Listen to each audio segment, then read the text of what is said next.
y a un coup de gueule de Jérôme Jean. Vous vous rappelez de Jérôme Jean, ce commerçant qui avait mis des caméras, voilà, et qui avait mis la photo de ceux qui l'avaient volé. Alors un coup de gueule un peu spécial parce que Jérôme, c'est un commerçant donc, qui était déjà venu. Cette fois, il vient nous parler de Thibaut. Thibaut, gérant de magasin à Strasbourg, il y a quelques jours, 5 hommes masqués sont entrés dans son commerce en le menaçant de mort. Il a poussé un coup de cœur sur le réseau social LinkedIn et vous allez nous dire ce qui s'est passé après. Bonjour Jérôme Jean, merci d'être avec nous. Bonsoir, merci d'être là, mon Jérôme. Alors qu'est-ce qui s'est passé? Racontez-nous l'histoire pour nos téléspectateurs. 19h27, on est en direct. Aux alentours de midi, ce magasin, comme beaucoup de magasins, doit recevoir une livraison dans son établissement. Il y a un véhicule qui gêne, qui est extrêmement mal garé. De façon plutôt courtoise, l'équipe du magasin lui demande de déplacer son véhicule. Ça monte un peu en épingle. Ça se tend un petit peu, il y a une altercation entre celui qui conduit le véhicule qui est mal garé et le propriétaire du supermarché. Ça se tend un peu et la résultante de tout ça, c'est qu'il y a une belle altercation quand même. Le soir, aux alentours de 20h30 à peu près, il y a 5 personnes qui reviennent au magasin, qui sont avec la capuche sur la tête et le masque anti-Covid. Pour venir menacer ce commerçant et le menacer de mort et l'intimider. Alors, ça peut vous paraître banal, parce qu'aujourd'hui, moi je vous regarde souvent, l'actualité elle est quand même pas réjouissante, Jérôme, même si vous nous apportez du sourire. Merci Jérôme. Mais là, en l'occurrence, ce commerçant, il est marqué. Il se pose la question, il la pose d'ailleurs, est-ce que je dois continuer à avoir peur dans mon commerce? Est-ce que je dois me laisser faire? Qu'est-ce qui se passe dans mon pays? J'ai peur. Voilà, un commerçant qui écrit « j'ai peur », c'est insupportable. C'est insupportable. Gilles Verdet. Non, mais il y a une violence contre les commerçants, je ne la nie pas, Cyril. Voilà. Donc, ça, c'est sûr. On n'est pas toujours d'accord, mais néanmoins, on discute ensemble, etc. On va bientôt aller voir des commerçants, d'ailleurs. Voilà. Moi, là où je ne suis pas d'accord, c'est, entre guillemets, le fait de publier sur des réseaux, etc., des photos, parce que je trouve que c'est contre-productif, c'est du ressort de la police, et ça peut être encore plus dangereux pour le commerçant. Mais je comprends le ras-le-bol des commerçants. Voilà. Mais le problème, c'est qu'ils sont démunis. On les abandonne, en fait. Ils sont abandonnés par toutes les institutions. Donc, au bout d'un moment, qu'est-ce que tu fais quand vous avez eu des problèmes, vous, depuis votre témoignage ou pas, Jérôme? Oui, des menaces. Ah ouais? Des appels. Régulièrement. Genre quoi? On va te retrouver, on s'est quitté, etc. Je vous ai amené un peu d'ustensile de ce qu'ils utilisent. Vous voyez, c'est encore tout chaud parce que ce sont des gens avec qui on s'entend bien. C'est des gens de la police qui m'ont donné l'arsenal qu'ils utilisent aujourd'hui pour entrer dans les commerces. D'accord. Bon, vous voyez, quand vous les voyez rentrer avec des pinces, ou avec ce qui permet de retirer les bips qu'il y a sur les vêtements. D'accord. Et puis ça, c'est leur dernière création, et ça fait fureur. C'est quoi ça? Alors ça, c'est le sac. C'est le sac dans lequel vous mettez n'importe quel article. À l'intérieur, vous avez une feuille de papier aluminium qui fait que le bip ne sonnera plus. Voilà. C'est bon. Mais ils sont malins. C'est-à-dire que là, vous la voyez quasiment pas. Ils la mettent dans la doublure du sac. Ah ouais. Ah mais c'est un vrai métier. C'est le leur d'ailleurs. C'est fort, c'est fort ça. Ça c'est fort, franchement c'est intéressant ce qu'on voit à 19h30. C'est quoi la solution pour vous? Est-ce qu'on va arriver comme aux États-Unis où ils mettent des antivols maintenant sur même des produits alimentaires, des boîtes de conserve, ou quelle est la solution pour vous pour régler? Alors, depuis nos multiples passages ici, nous, on défend déjà plus de moyens pour la police. Et on a eu l'occasion d'avoir un échange avec l'ex-ministre de l'Intérieur, même si on est dans une période quand même assez trouble en termes de prise de décision et d'action pour les commerçants qui vous regardent ce soir. Je peux vous dire que je ne sais pas quand est-ce que ça va bouger dans notre pays, mais depuis 6 mois, il ne se passe plus grand-chose. Mais en tous les cas, le ministre de l'Intérieur nous confirme bien qu'il manque à peu près 10 000 policiers en France. Minimum 10 000. Et puis ensuite, il faut que la justice condamne. Le vrai problème qu'on a, et j'étais cet après-midi encore avec des commerçants, c'est que les voleurs, ils ont peur de rien, puisqu'ils risquent rien. C'est les commerçants qui ont peur. Exactement. C'est pour ça qu'ils sont obligés de trouver des solutions. Et que nous, on défend l'idée que le name and shame, je pense que c'est un peu de ça dont on parle aussi ce soir, diffuser le visage des voleurs, ça marche dans d'autres pays. Pourquoi est-ce qu'on n'essaierait pas en France? Pourquoi est-ce qu'on n'essaierait pas en France, Gilles, par exemple? Parce que c'est pas légal. Mais la loi change. Excusez-moi. On parle le ministre de l'Intérieur le dit qu'il faut que la loi... Mais moi, alors même si c'est légal, je le dis franchement. Alors on parle du parti... Alors ok, on change la loi. Moi, je serais contre une loi qui permettrait à des commerçants de publier la tête des voleurs. Vous préférez continuer à vous faire voler, vous? Non, parce que d'abord, un commerçant ne sait pas si c'est vraiment le coupable. Excusez-moi, vous n'avez pas de pouvoir de police. J'ai une preuve vidéo. Mais bien sûr, non, quand le mec, tu le vois partir avec le truc sous le bras, non, c'est pas lui. Non, je suis pas tellement sûr quand même. Faut faire gaffe. Non, il avait peut-être cherché un truc dans sa voiture. Non, Gilles, il a peur des représailles, j'imagine. Voilà, et ensuite, c'est dangereux pour le commerçant. Vous savez très bien si vous mettez... Donc, il faut se laisser dépouiller, quoi. Exactement. Portez plainte et la police bosse. Je suis désolé, on va pas dire que les policiers bossent pas dans ce pays. Ils ne peuvent pas. Bien sûr, mais Guillaume... Il y a un sondage qui est sorti aujourd'hui. 63% des Français estiment que la justice protège davantage les coupables que les victimes. Exactement. 63%, voilà, c'est ce que décrit Gilles. C'est ce que vous pensez, Jérôme? C'est ce que pensent les commerçants qui vous regardent ce soir. On est nombreux à être un peu désabusés parce que aujourd'hui, c'est les commerçants qui ont peur. Et je pense qu'en mettant le visage de ceux qui volent, et Gilles, je vous assure qu'on a des preuves qui démontrent que c'est eux et qu'il n'y a pas de doute possible. Quand il n'y a pas de doute possible, allons-y. Parce que là, ça prend une ampleur. C'est des réseaux organisés qui aujourd'hui sillonnent les villes et pillent des magasins. Il y a même des caves qui sont aménagées dans certaines villes avec des étagères où vous avez 300, 400 variétés de parfums différentes. Oui. Vous entendez ? Ils ouvrent même des magasins.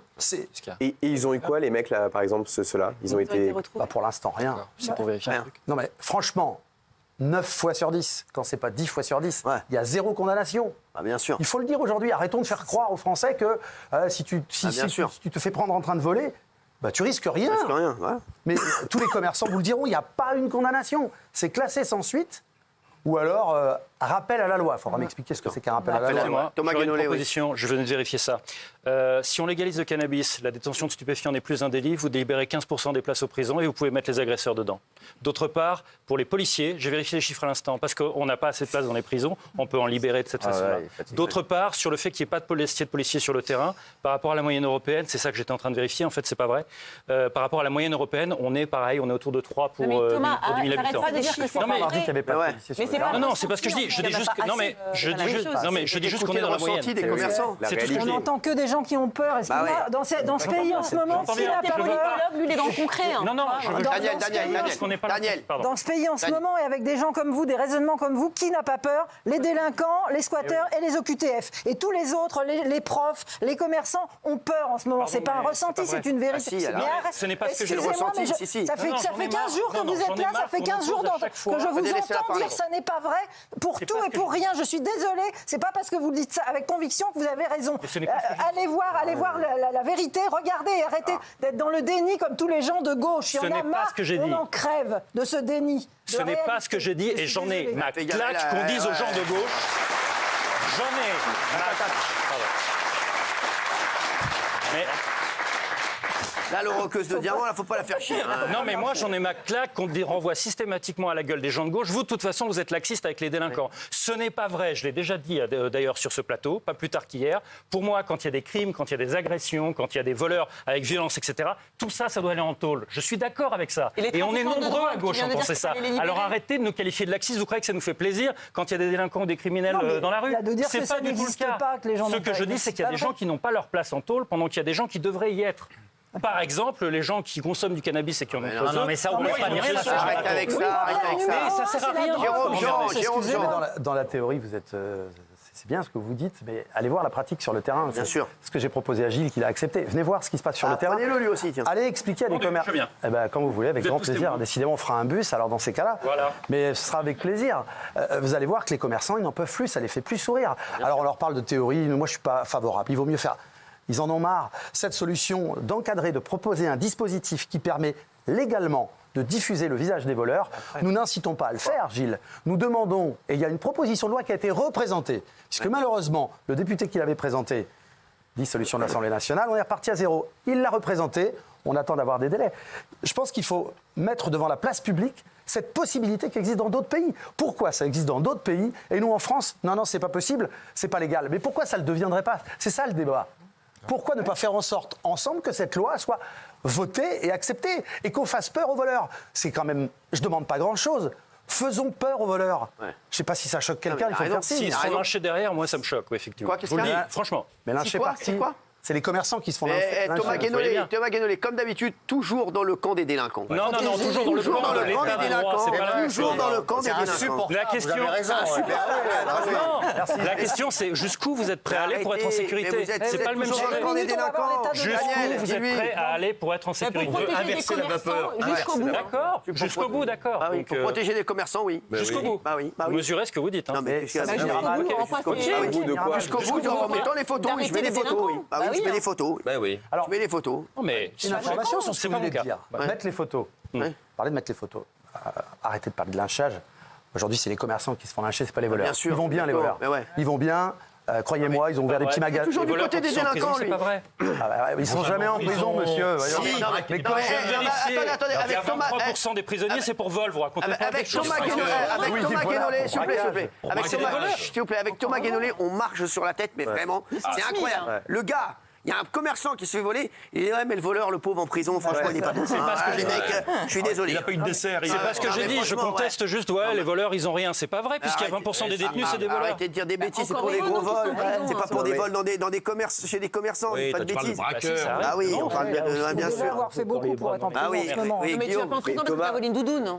Thomas, qu'est-ce qui est plus grave? Mettre la photo d'un délinquant sur les réseaux sociaux à l'heure où tout le monde se fait afficher de toute façon, ou dépouiller un commerçant qui peut perdre son business? Est-ce qu'on a le droit de refuser deux choses en même temps? C'est possible? Non, parce que c'est pas possible aujourd'hui. C'est plus grave. Ah bon? Aujourd'hui, c'est pas possible de refuser. Est-ce que tu trouves ça vraiment grave? On le fait avec les criminels, on le fait avec les terroristes. Pourquoi c'est grave de mettre la photo d'un mec qui a commis un délit? D'abord parce que t'en es pas encore sûr. Mais c'est une preuve tangible.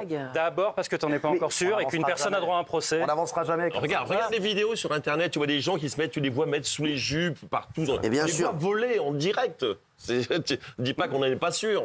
Quelqu'un qui il veut sortir et puis il veut le sortir de sa jupe pour payer. Pourquoi tu veux balancer ça dans l'espace public? C'est quoi l'objectif? de la prévention. Alors expliquez-lui, Jérôme. C'est quoi l'objectif en balançant ça dans l'exact? Vous posez des questions plutôt que Il de veut nous toujours sortir des protéger les statistiques. délinquants. Oui, les statistiques sont merdants, ça vous contredit. Non, pas du tout, ça vous permet d'exister. Ça vous permet d'exister. Jérôme, Jean, expliquez-lui pourquoi vous faites ça. Aujourd'hui, 9 fois sur 10, quand c'est pas presque tout le temps, 9 fois sur 10, ça apporte quoi? Ça nous permet d'identifier l'auteur. Vous n'êtes pas une statistique, mais vous laissez-moi laissez terminer, sortir s'il vous votre plaît. chapeau, en fait. Ça permet... Non. Sur 10. On leur fait dire. Mais non, mais monsieur, attendez, nous les commerçants, on en a des milliers au sein du collectif. On est plus, c'est les commerçants. Et j'étais encore avec eux cet Non, mais il invente après-midi. une statistique, c'est pas Mais non, je vous donne pas de chiffres, donc vous n'avez pas de statistiques. Je vous dis que 9 fois sur 10, pour l'instant, eh bien, on arrive à identifier les auteurs. Très souvent, je n'ai pas de chiffres, je ne suis pas enquêteur, mais très souvent, eh bien, qu'est-ce qui se passe? L'auteur rapporte ce qu'il a volé ou paye. Pourquoi? Parce qu'il n'a pas envie de voir son visage sur les réseaux sociaux, partagé par des milliers et des milliers de personnes. Pourquoi? Parce qu'aujourd'hui, les gens qui sont là dans le public, ils ne se posent pas la question, ils sont solidaires les uns des autres. Si vous vous faites voler, je vais venir vous aider, moi. Et je pense qu'on va être nombreux à le faire. Donc ça a un véritable impact. Bien sûr. Et ça marche dans les autres pays. Pourquoi voulez-vous ne pas le faire en France? Expliquez-moi. Parce que ça va se terminer par des lynchages, monsieur. Et vous vous en rendez même pas compte. C'est quand même... Enfin bon, OK.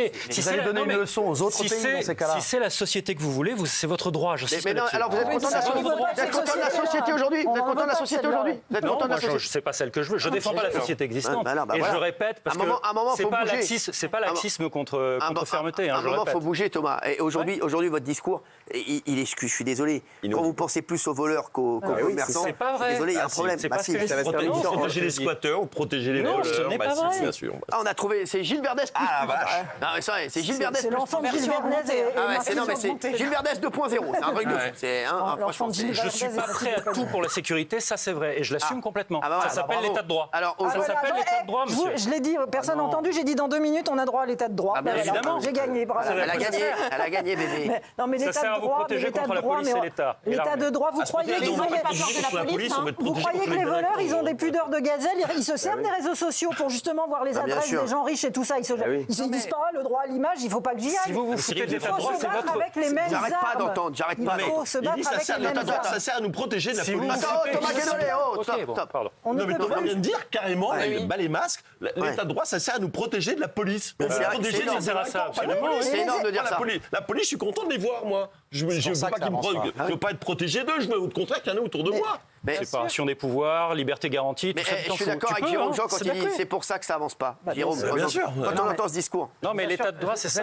Vous allez venir sur le terrain. Mais vous allez rencontrer des commerçants. J'ai déjà dit oui. J'en ai rencontré un cet après-midi. Le vigile a pris un coup de couteau. Voyez voilà. Pourquoi? Parce qu'ils ont interdit à quelqu'un d'entrer dans, et je pense qu'il va regarder l'émission ce soir, dans cette grande parfumerie, comme il en existe des milliers en France qui portent cette marque-là. Eh bien, le soir, ils ont attendu qu'il sorte du magasin pour lui mettre un coup de couteau. Il est évidemment en arrêt maladie aujourd'hui. Il est accident de travail, vous imaginez bien. Vous allez lui dire quoi? Oh non, diffusez pas les images, soyez gentil avec les voleurs. Ce que je veux dire, c'est que votre discours, c'est de la théorie. La pratique aujourd'hui, c'est qu'on a une montée de la délinquance qui prend le pouvoir de ce pays. Bien sûr. Mais moi, je vous regarde le soir. C'est faux, ça. Il dit que c'est résiduel, c'est un Mais fantasme. il faut... Gilles a accepté. Venez aussi voir ce qui se passe sur le terrain. Jean-Michel, j'aimerais que vous clôturiez ce débat. Bah non, mais je trouve ça fou parce qu'à chaque fois, il nous sort des théories, des statistiques venues de la Commission européenne, je sais pas quoi. Sauf que tu vis complètement comme tous les bobos dans le centre de Paris, complètement déconnecté de la réalité du terrain. Tu n'es ni commerçant, ni paysan, ni propriétaire qui se fait squatter, ni un kidam, voilà. Toi, tu vis tu pourrais être tu pourrais être député, j'imagine que t'en rêves. Je vis à côté du haut, je vis dans le comme ça, et payer 7500 balles, à rien faire. Mais les bobos, c'est le bobo par excellence. Je connais rien de ma vie, je suis dans le Haut-Montreuil, j'habite pas du tout à Paris. Qui vit à Montreuil et qui dit je suis un bobo parce que je vis à Montreuil. Mais c'est pas ce que je dis, il y a du deal dans le quartier juste à côté. Vous savez pas où je vis. Vous êtes le bobo par excellence. Je les protège, bien sûr, oui. D'ailleurs, ils vont bouffer ce soir à la maison quand ils auront fini de dealer dans le quartier. Bah voyons. Merci Jérôme Jean d'avoir été avec nous et vous les amenez les deux là. Avec vous. Ça va leur faire du bien. Gilles, franchement, vous, alors là, Je déteste les bobos comme ça. J'avais prévenu, ambassadeur du Wokistan. On se retrouve dans un instant avec les 5 images du jour.